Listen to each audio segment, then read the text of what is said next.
Good morning, Vietnam. No, not Vietnam. Hey, this is Professor Lorenzo McCoy.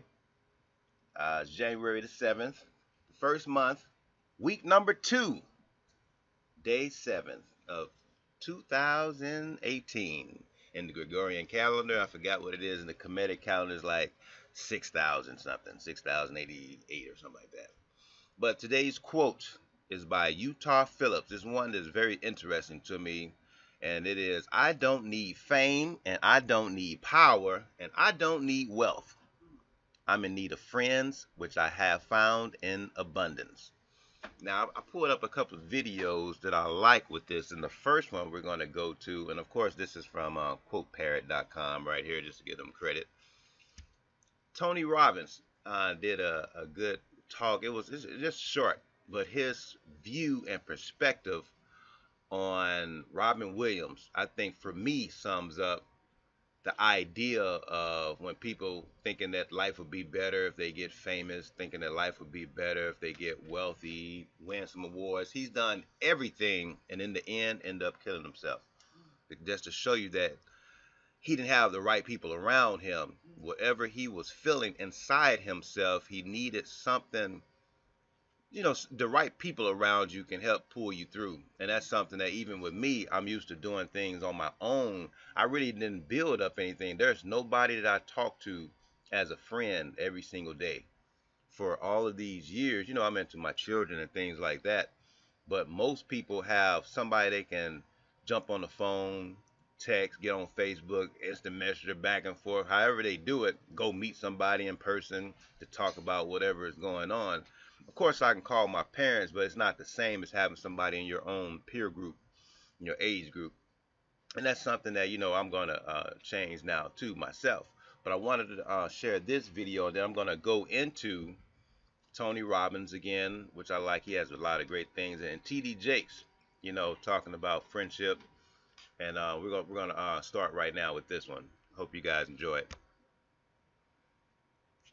In the book, you also tell the unfortunate story of Robin Williams. It is just such a good point. I was trying to think what would be a cautionary tale that people could relate to. So over the last year, while I've been speaking everywhere in the world, I've been, in Australia, Sydney, Australia, I've been in Beijing, I've been in Tokyo, I've been in LA, I've been all over the world, Peru. And all the places I go on, I ask people a simple question. I say, how many of you in this room loved Robin Williams? I don't say liked him. I say, if you liked him, don't raise your hand. But if you really love this guy, even though you didn't know him, right? 98% of the room raises their hand. I mean, all over the world, right? He's a beloved guy. Totally beloved guy. Tens of thousands of people everywhere, right? So I say, okay, here's my question.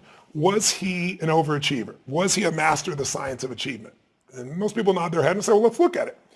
Everyone goes to Hollywood thinking they're going to be a star. Almost nobody does. Mm-hmm. He decided he was going to be a TV star. He was going to have his own show. He did it. Then he decided, I'm going to have the #1 show. He did it. And some people are old enough to remember the name Mork and Mindy. That was it, right?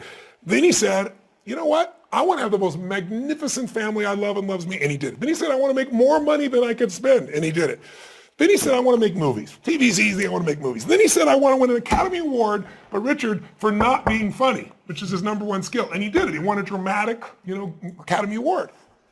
And then he hung himself. I mean, how do you explain that? I mean, here's a man who's loved by tens of millions of people all over the earth. I mean, really loved them. He lit everybody up except himself.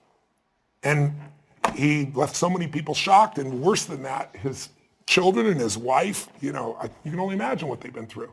And he was a good man, a really good man. But he suffered for decades because he succeeded.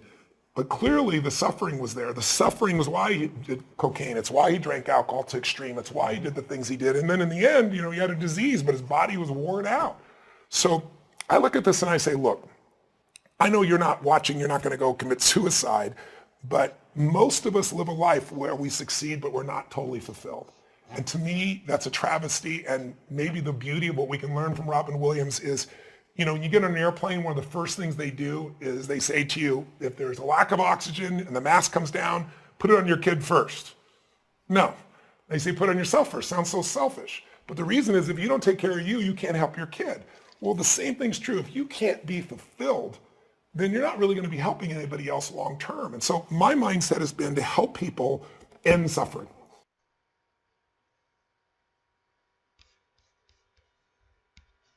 You see that one? That's always been a profound look to me, and I've seen him talk about it on a couple of different interviews, like with Tim Ferriss. He was talking about it, but it's something you got to really think about.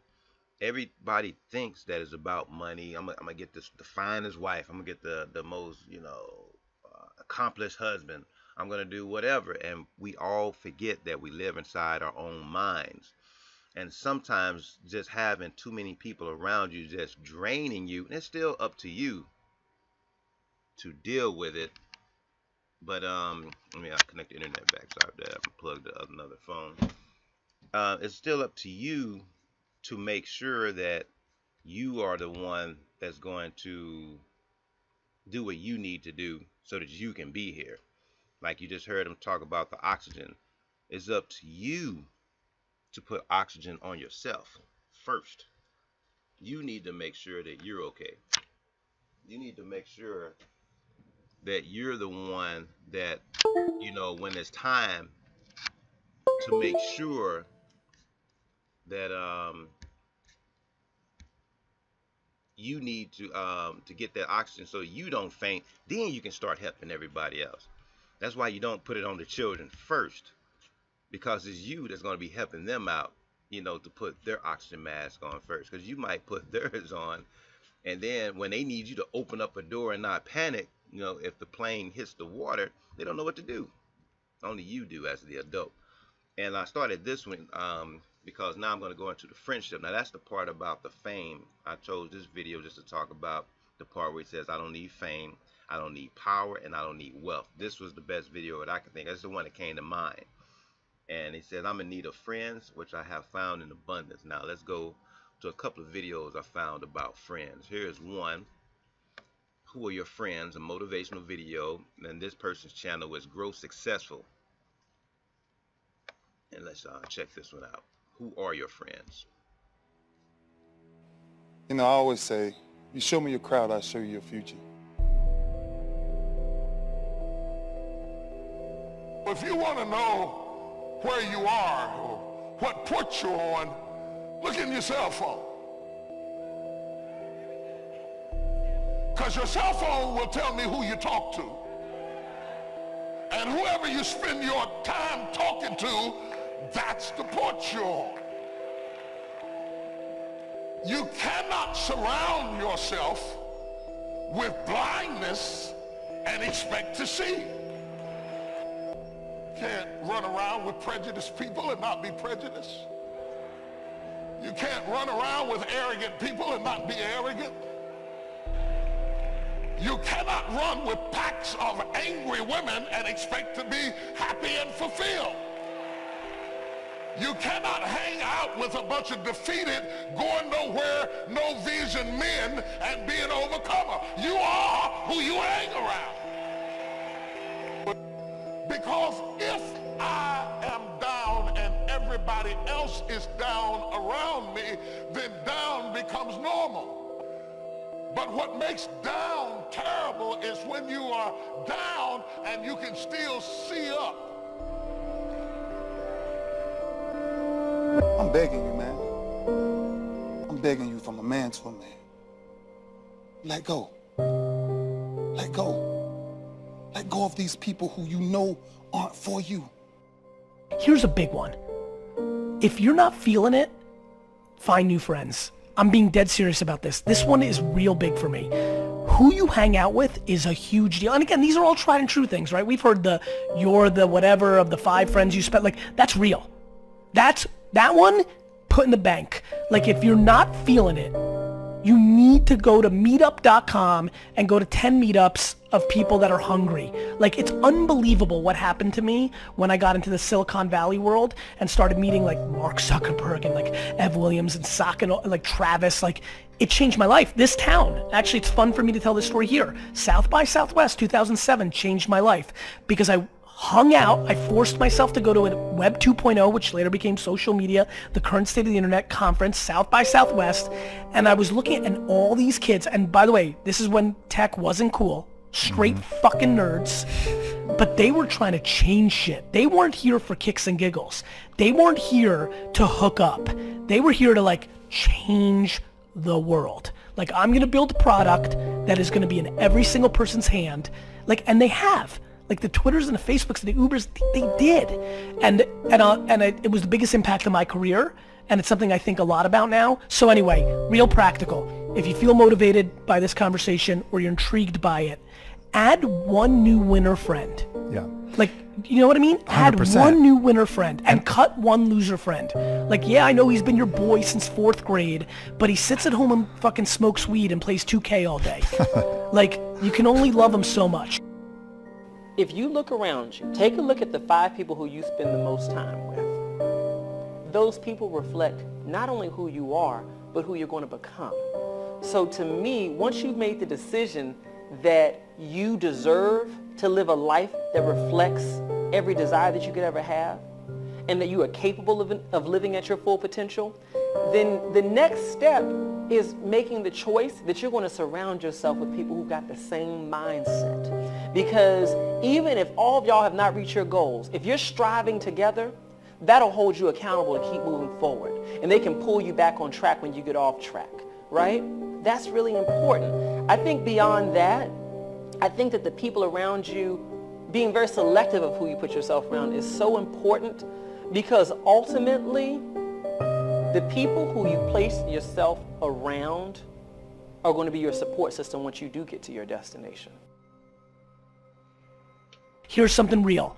Go home, cut your loser friend, and go find a winner friend. Go somewhere, like go to meetup.com, go to a Facebook group, join some shit, DM the 800 people that you think make sure they're not bullshitting, they're like doing what you want, and just make one new friend.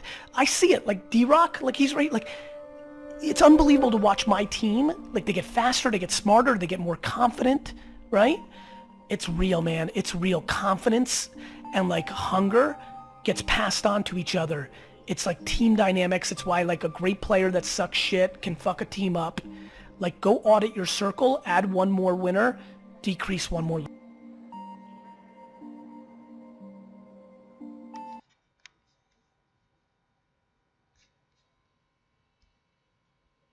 Okay, and I'm sorry, of course, when Gary V speaks, might be some profanity, and actually even with Tony Robbins and stuff like that. I hope you're not offended by that.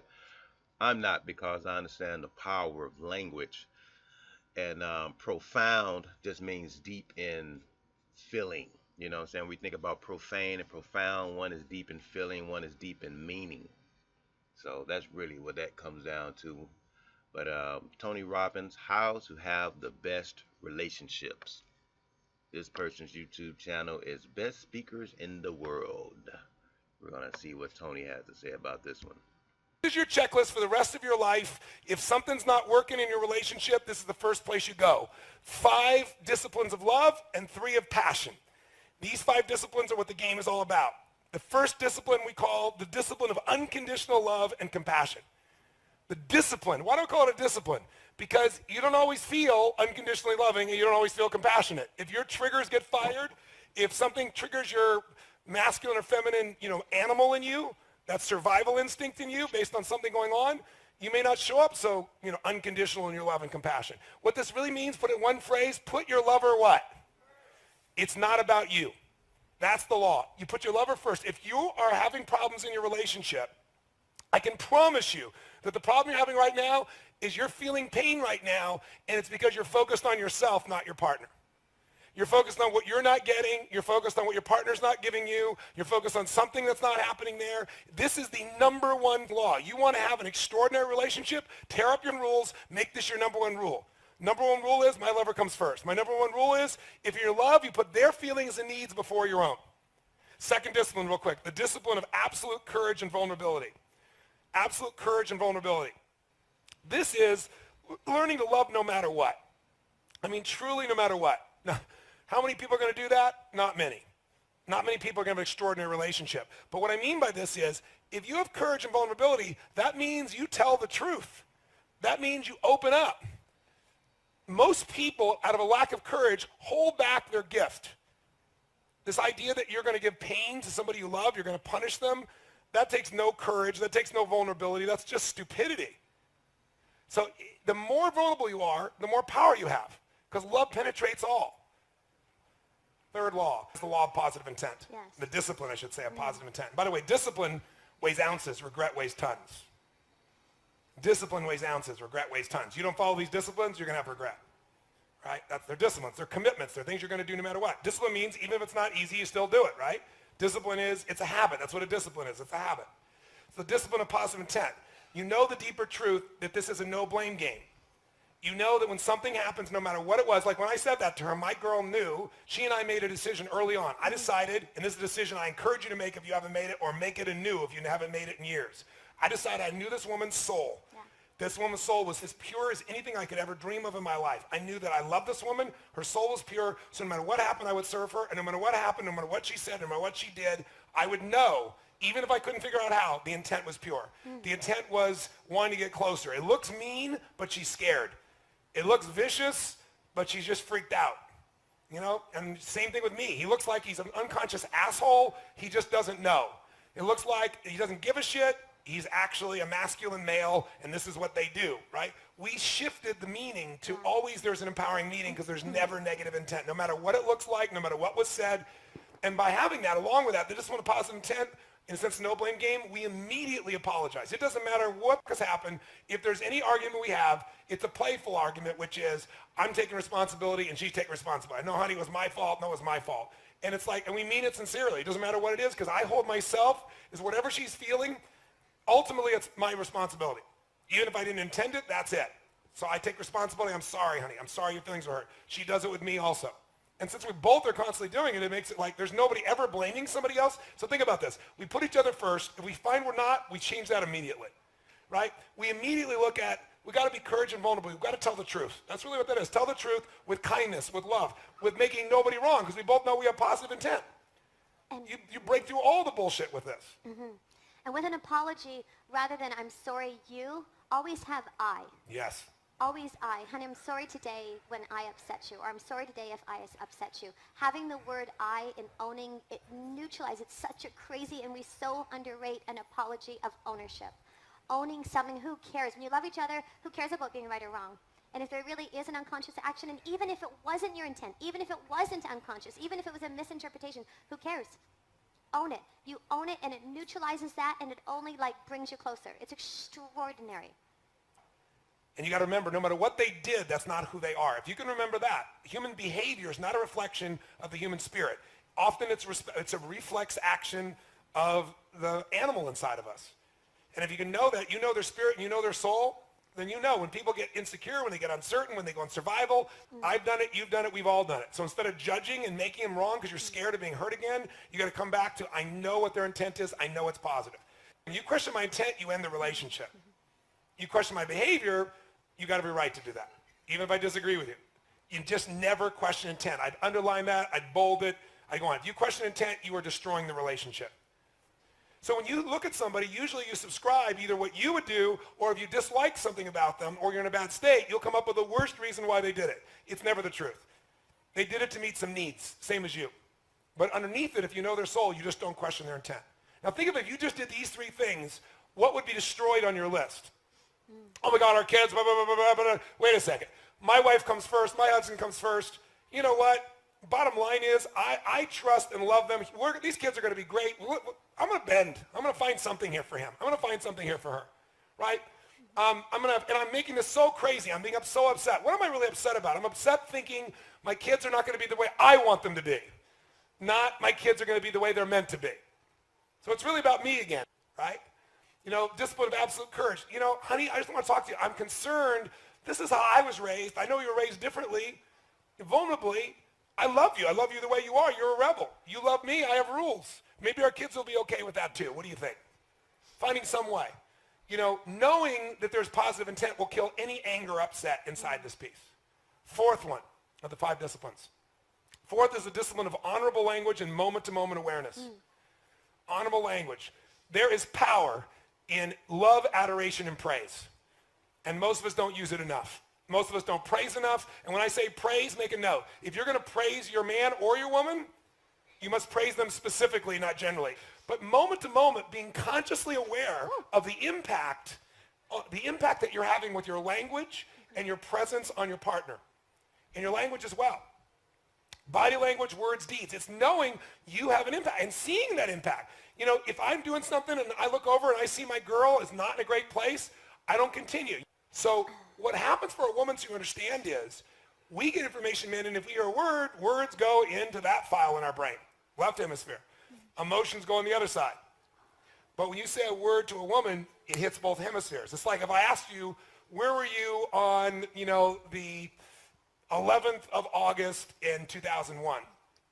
But if I asked you, where were you on 9/11? How many remember exactly where you were in the room when you heard about it, or you were there, you saw it? Because information with emotion is remembered forever. And for women, words that you say mean a lot because they have to determine whether she's pleasing you or not. And those words get connected to emotion. And you might just be saying things because guys say things all the time, right? And when you're that upset, gentlemen, there's nowhere to go. You're never going to hurt that woman in a million years. So the only way to let go of some of the pressure is yell or scream or use some words. But then she takes those words in and she's hurt by it. And here's a trick. I'm married to a very passionate man. He's married to certainly a very passionate woman. And we made decisions. Never, I hate you. Never, I'm going to leave you. And not F you. Tone will say, F, F, F, mother F. Like, I mean, it can come flying out of his mouth and have such a level of intensity. But F, for F's sake, whatever that might be is different than... Never to you. That and one other big one I'll give you is, if you ever threaten the end of the relationship, end it. Yep.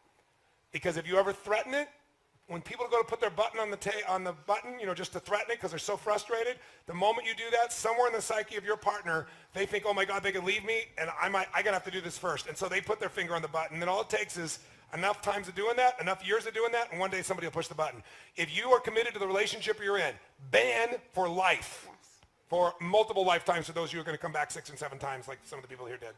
You ban for multiple lifetimes, I will never, ever, ever threaten. Never. Neither of you ever threatens to leave. If you threaten to leave, relationship's over. It might take 3 more years, 5 more, 10 years, but it's over. If you want to be in a relationship with this person, don't ever, ever, ever threaten. If you did before, it's off limits forever. No exceptions. Doesn't matter how mad you are, angry you are, sad you are, never. You're not unconscious with your language and unconscious with your deeds. You're aware of the impact and you correct it immediately. You constantly realize, I'm pissed off, I'm hurt, I'm sad. It's about me. Let me step out of me. I'm into something bigger here. Right? I'm not about that. I'm about something bigger. It's what do they need? Let me step in there. You do that enough times, it'll become a habit. And finally, number 5, the discipline of giving freedom. Giving freedom. Men live for freedom. Women need it also. But it comes in different forms. And it's the power of forgiving, forgetting, and flooding. Forgiving, forgetting, and flooding. Now, women seem to have more of a difficulty with forgetting. But you can be forgiving, and forgiveness is when you realize that what you thought happened didn't really happen. You gave it a meaning that doesn't really match reality. You're expecting your partner to be something different than they are. Flooding is one of the most valuable skills you can do in your life. If you don't flood, you'll have a hard time forgiving and forgetting. And we flood our magic moments. I mean, all the time. All the time. And we capture them. You know, we have our little app of a journal that we capture all of our beautiful moments. After this event, when we get home on Sunday, we'll spend an hour and just capture all the beautiful moments that happened here. Everything that was funny, everything that was beautiful, everything that was touching. Because otherwise, it's actually what Nicole was talking about. Maybe she talked about framing. You have a peak experience and you actually give words to it, and that frames it, and it helps to get to that place. It's just like you bypass all that effort that took you there, and then that's your next starting point. And then you have another peak experience, and then you share that, and you frame it, and you give language, and you give words to it, and then boom, you set the bar higher. And a lot of times what happens is magic happens in life. Grace pours, and we don't give words to it. We don't celebrate it. We don't recognize it. We don't see it. We don't appreciate it. And putting words to that of appreciation and of and reliving and experiencing it, it is. I would say it's one of the top 10 things for us that we do that just it ignites and that feeling and just of utter appreciation. And we always capture it so we can go back and read it. It's so beautiful. This is something to share. So when we first, it's called true. a setup. He was so, oh my gosh, like, I mean, rigid, militant, blue, like, so intense about these things. And so, I mean, anytime that anybody would talk about eggs, he was just like, in what felt like he was not vicious, but it felt like that level of intensity. And so we were together, and I was feeling like I needed more protein. And we share everything, and it was so crazy because I started to eat eggs, and I literally, and I Oh didn't my tell him. God! No, this sounds nuts, but I did not tell him, and I felt like I was having a freaking affair with an egg. And I would go into the pantry, and I'd eat the eggs, and I'm like, this is nuts. Like, this is crazy. It seems ridiculous.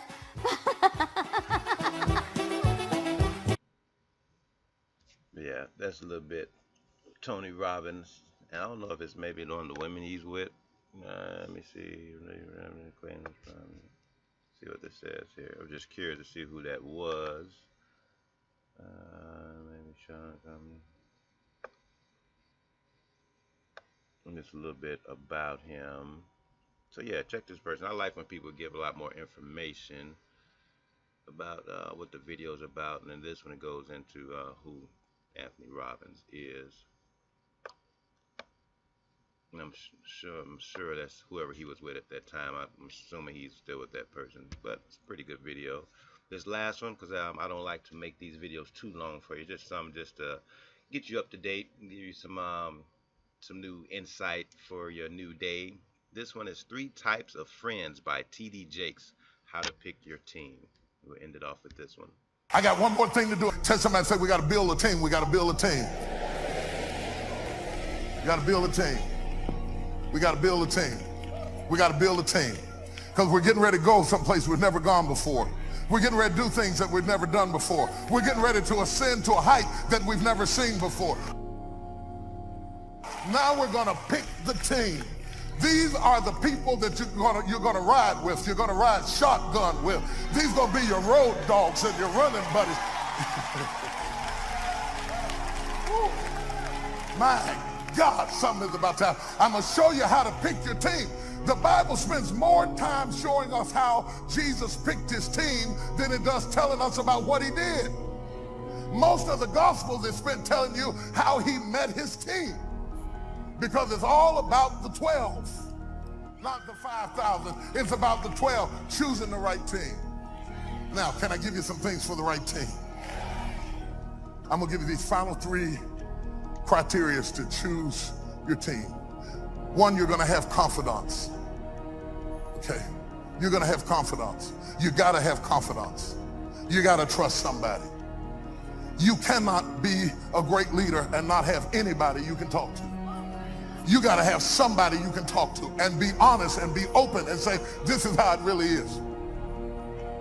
I'm really stressed out. I'm sick of all of them. I'm frustrated. It's getting on my nerves. You got to have a confidant.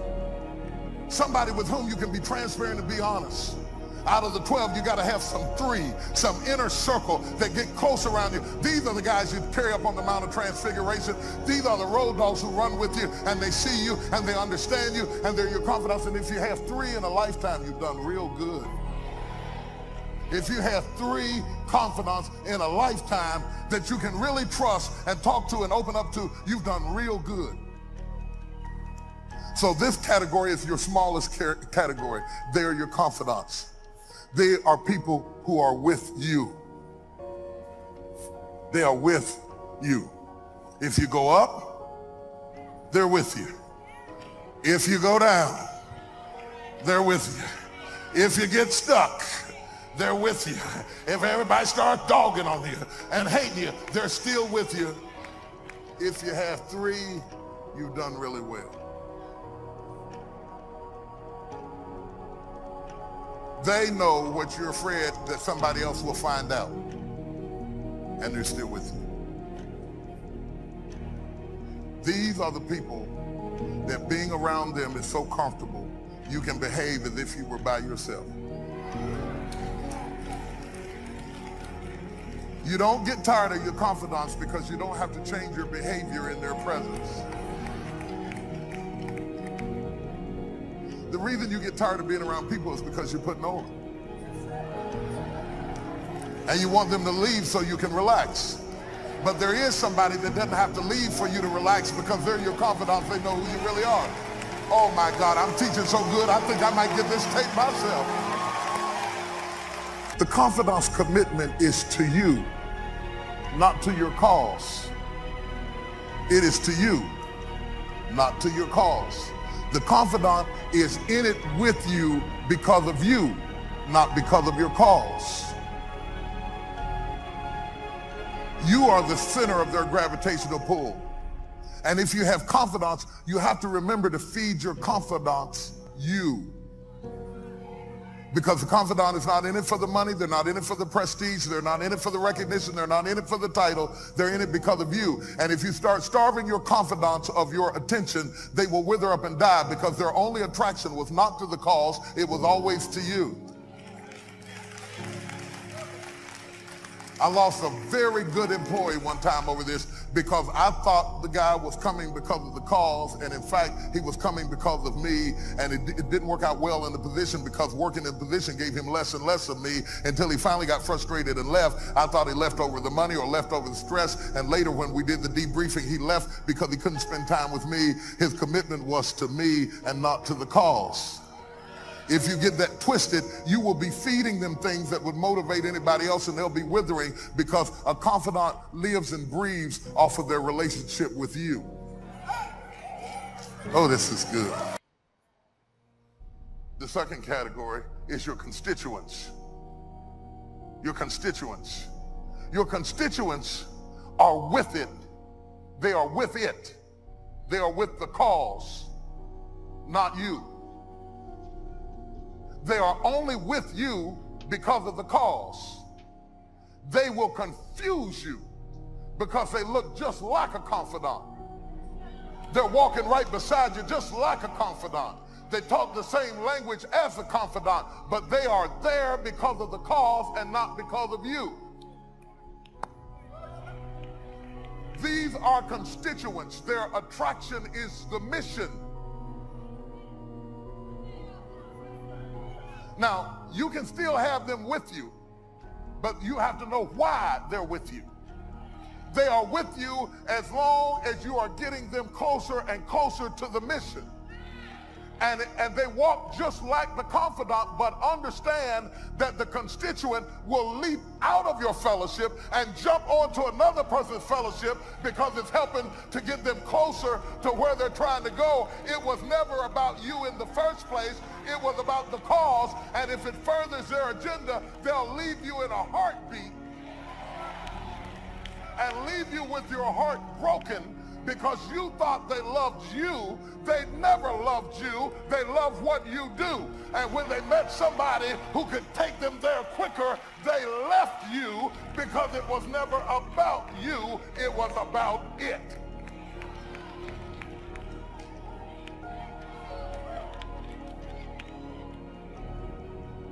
These are constituents. These three categories are divided by motives.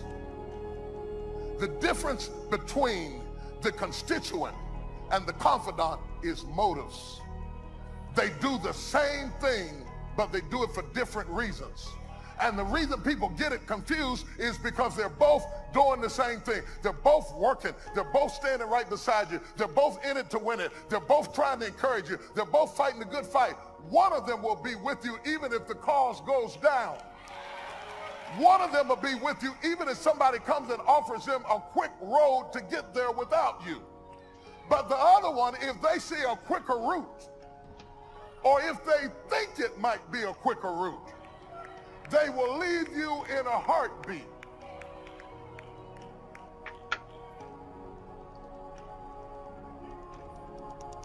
Well, I'm not going to pick anybody like that. You cannot have a room full of confidants. You have to be able to work with people who come and go.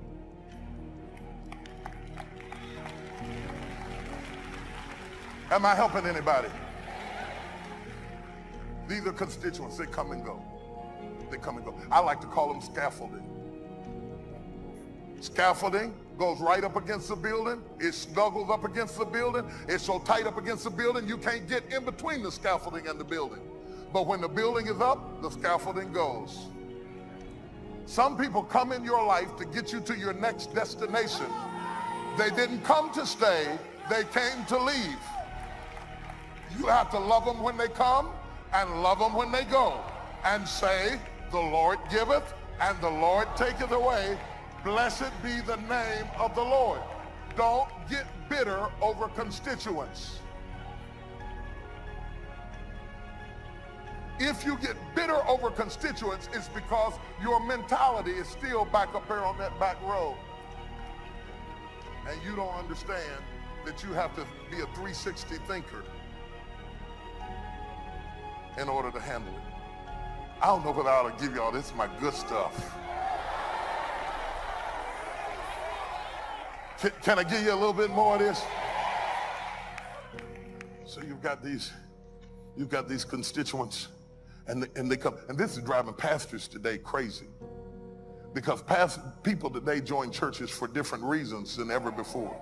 Sometimes it's not their commitment to the pastor at all. It's not their commitment to him or his charisma or anything about that. Sometimes they'll join the church because the church feeds homeless people, and they have a passion for that, and they come and join their church because it doesn't have anything to do with your preaching. In fact, while you're preaching, they're handing soup out. And then when they leave, the pastor is angry. You can't get angry about that, man. You can't get angry. Thank God you served some soup. God bless you. Because in order for you to stay pure as a leader, if you don't get this now, you're going to become bitter and cynical and start fighting and lose the thing that got you there in the first place. As a leader, you have to be able to rejoice when people come, rejoice when they go. You got to be even keeled, because you got to know you're going to have all those different types of people. You got to know that everybody that comes doesn't stay. You cannot have a love affair with a temp.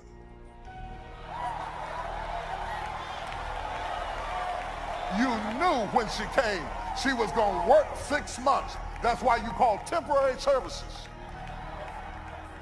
No, I'm not working. See, you got to understand what I'm working on. I'm not working on the people that are coming and going. I'm working on the leader whose heart is broken about the people who are coming and going, because you are feeling like you're up there, but you are living like you're right here. And I'm trying to get those things to come together, that you begin to get the mentality of the position that you're in. I'm talking about the attitude of greatness necessitates that you do more than love when they come. You have to, for survival's sake, get to the point that you can handle people leaving.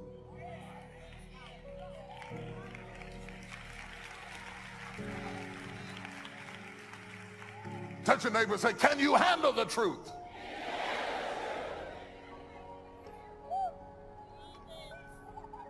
And while you're going through this, God will let people leave you and leave you and leave you until he trains you. And after a while, they can leave you and you still be cool. How you doing? Because you understand it wasn't about you. And when you have people in your life who are there for you, then you don't desperately need everybody in your whole world to be there for you. I'm trying to get you not to have a personal attitude in a professional situation. Because most people are living out their personal need in public places. Number 3, we're going to do comrades. Comrades. Comrades. I'm your comrade. I'm in the fight with you. We will not stop, we will not deter, we will not desist until we have destroyed. I am here to help you fight. I am not for you. I am not for your cause. I am not for you. I am not what you are. I am not for what you are for. I am for what you are against. I joined up with you to help you fight what you are against.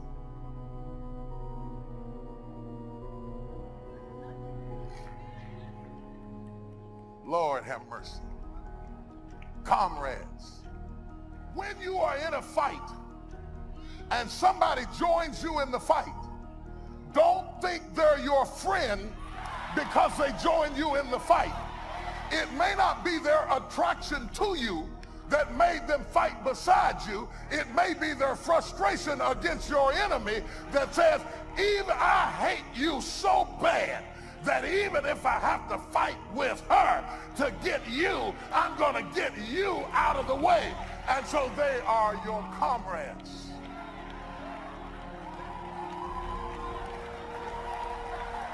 The Pharisees and the Sadducees didn't even like each other.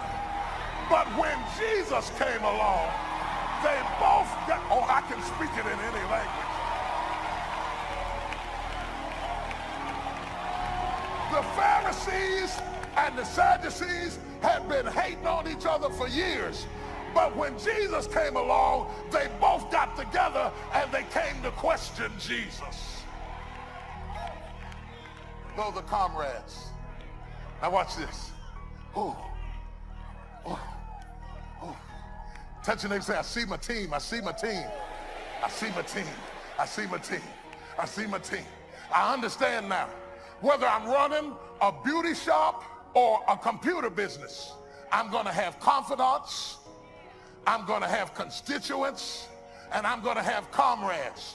And when it serves the purpose of moving what I'm the leader of forward, I will hook up with whoever I have to hook up with to do what I've got to do to get to the next level. There's nothing wrong with that as long as I understand which one of you is which.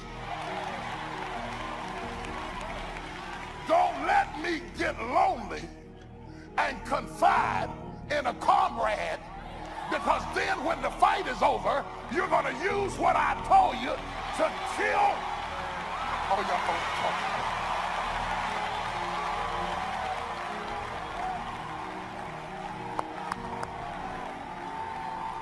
I'm helping somebody. I don't know who it is.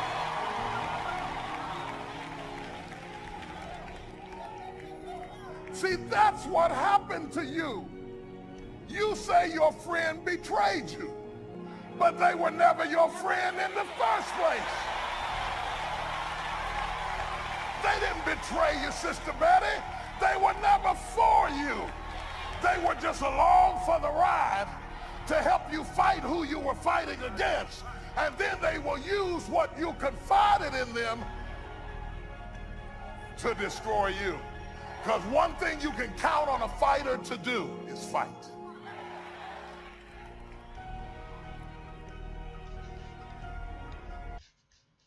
Well, hopefully there's something in this information. I try to give you a lot of different types of information.